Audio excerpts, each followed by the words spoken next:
Good news po mga ka-Your Homes. Magkakaroon pa po tayo ng isang project po ni Pagsibol Village at ito po ay located lamang sa Muson, Naik, Cavite. Napaka-accessible din po ng lugar. At the same time, ang turnover po nito ay ngayong fourth quarter ng 2024. Kaya kung gusto mo pong magkaroon ng bahay ngayong taon na to, i-check nyo na po ito.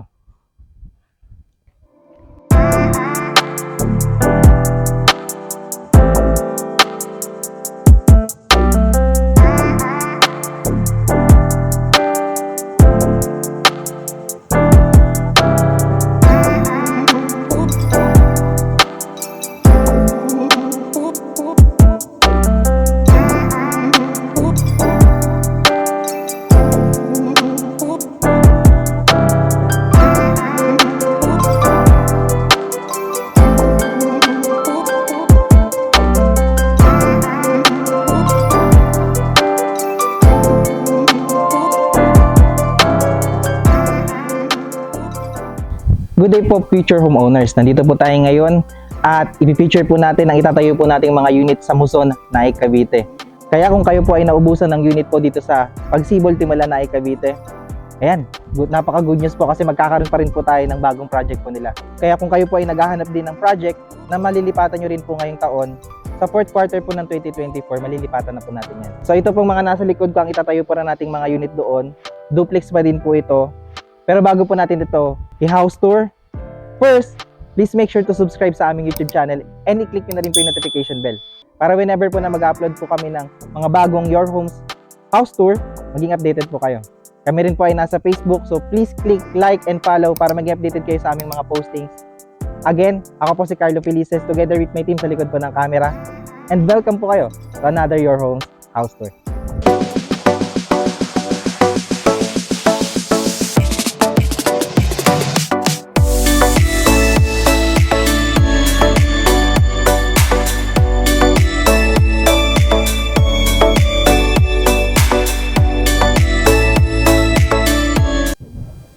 Isa po si Raymulan Land Inc. sa mga top developers po natin, lalo kay Pag-ibig. Kaya napakaganda po ng community nito and at the same time po, napakaganda po rin at napakatibay po ng pagkakagawa ng bahay. Dito po sa ating community, kompleto rin po ang kanilang amenities and makikita nyo po yan sa screen. So, ang ating duplex unit po dito ay meron pong typical na lot area na 54 square meter at floor area na 45.5 square meter. So, ano pang hinihintay natin? Tingnan po natin ang unit. So, dito, kung mapapansin nyo po, meron po tayong tatlong color scheme po na dito sa ating Pagsibol. Meron po tayong orange, meron po tayong green, at meron po tayo din na pink. So, ayan po yung mga kulay, pwede po natin yung mapagpilian kapag tayo po pipili ng unit. So, ngayon, mapapansin nyo po, dito po, titignan po natin yung kanilang orange po na kulay ng bahay. And, marami na rin po siyang mga ginawa or mga improvement na ginawa dahil po dati yung ating mga unit ay naka-jalousie lamang po. Pero ngayon po tayo po ay naka-sliding window na po yan. Ayan. So, sa lahat po ng bintana po natin sa buong bahay. At the same time, meron po tayo ditong setback sa harapan po natin, no, na around 2 meters. So, marami pa rin po kayong pwedeng gawin dito. And at the same time, dito po yung ating space for the car garage. So, ito po ay 2.5 meters naman po. Kaya kasyang-kasya po yung ating mga sasakyan. Kahit po kayo nakaban, dahil po tayo ay pahaba, no? Kasyang-kasya rin po yan dito. So, at the same time, dito po sa part po na ito ang ating service area. Nandito na rin po nakalocated yung ating septic tank. Meron na rin pong naka-ready po dito na para sa ating faucet. At in case po na gusto nyo po itong ipa-extend, pwede naman po yan. Ganun pa rin lang naman po pagdating kay Pagsibol. Hindi pa rin po natin siya pwedeng lagyan ng slab. So ngayon, pasukin po natin ang pinaka-unit po natin. Pagkapasok po natin, makita natin na bakal na rin po ang ating pintuan. And at the same time, bubungad po sa atin ang space natin for the living area. Before ko po i-continue po yung house tour po natin, ang ating turnover po dito kay Pagsibol ay basic finish. So pag sinabi po nating basic finish, wala po siyang tiles at partition sa second floor. At the same time, meron lang po tayong first coating ng masilya po dito. So finalize na lang po natin yung pintura dyan at makakapamili po tayo ng paint na gusto nating ilagay sa ating bahay. So Again, this is the space for the living area. Yung mapapansin nyo po, pag duplex po talaga yung unit, mayroon po tayong maraming bintana. Kaya maganda po yung pagpasok po ng hangin at maliwalas po yung liwanag din, no? So, pagpasok po sa ating bahay. So this is the space for the living area. Kung gusto nyo pong palagyan po dito ng cabinet, pwede rin po yan sa ilalim po ng hagdan para ma-maximize po natin ang ating space. Yan, so dito yung space natin for the sa living area. Dito naman po yung space natin for the dining area.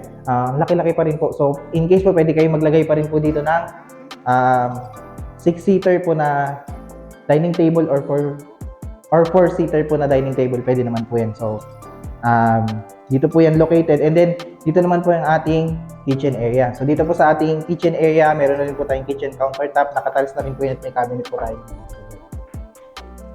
May kasama po itong faucet na rin po sa turnover at naka-stainless na rin po yung ating lababo dito. So, dito yung space natin. In case po na gusto nyo po itong ilabas at gusto nyo po itong gawin pang isang room, pwede naman din po yan.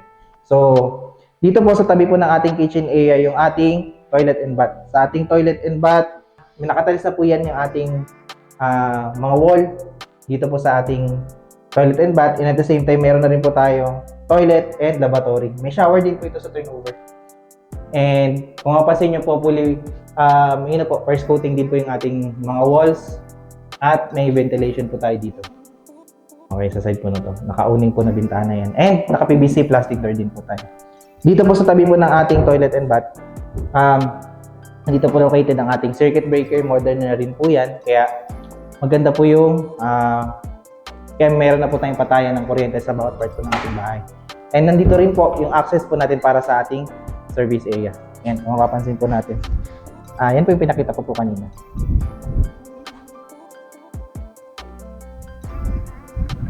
So, ayan. Ito po ang ating ground floor. Bago natin nakyatin yung second floor po natin, mapapansin po natin na nakaslab na rin po ang ating second floor. Kaya sementado na po yan. Yan naman po ang kagandahan dito kay Pagsibol. And at the same time, sa ating hagdanan po, meron na po tayo dyang mga 2 steps ng concrete and then naka-tubular po tayo na bakal. Kaya napakatibay. In case po na gusto nyo po itong palitan ng wooden or glass, pwede naman din po yan. So dito po sa side po natin, bago po natin akyatin, meron din po tayong mga bintana dyan para meron po tayong natural light para sa pag-akit po natin ng hagdan. So tara, akitin po natin ang second floor. So ayan, meron pang ditong extra space tayo dito sa gilid in case po na gusto nyo pong paglagyan niya ng mga family pictures or canvas. Maganda po yung space po na ito. Kasi po most likely po ang mangyayari po niyan, tatakpan nyo rin po itong space na to para sa paggawa nyo po ng mga bedroom. So, dito po sa second floor natin, this is provision for 2 bedroom po natin at kung mapapansin po natin, napakarami pong bintana. Because natin po yung space nito at tayo po ay duplex na unit, meron pa rin po tayong bintana rito. At doon po sa side po na yon, kaya maaliwalas po yung hangin pagpasok. So, dito po yung ating first bedroom, pwede pong dyan yung second bedroom natin. May naka-ready rin po tayo dyan para sa mga window type na aircon, so hindi nyo na kailangan magbutas. May mga saksakan na rin po dyan. And at the same time po, yung ating ceiling po natin may insulation na rin po yan. So, papagawa nyo na lang po yan ng kisame in case. So, dito po, mapapansin nyo, naka-ready na rin po yung ating mga socket dyan. So, sa ating turnover po, kung hindi po namin nabanggit, kasama na po yun sa turnover na meron na po tayong kuryente at tubig. So, ayan po. Ito po ang ating second floor. Wala lang po siyang tiles at partition. So, makakapag-decide pa po kayo at makakapag-decide pa po kayo ng gusto nyong gawin sa bahay niyo.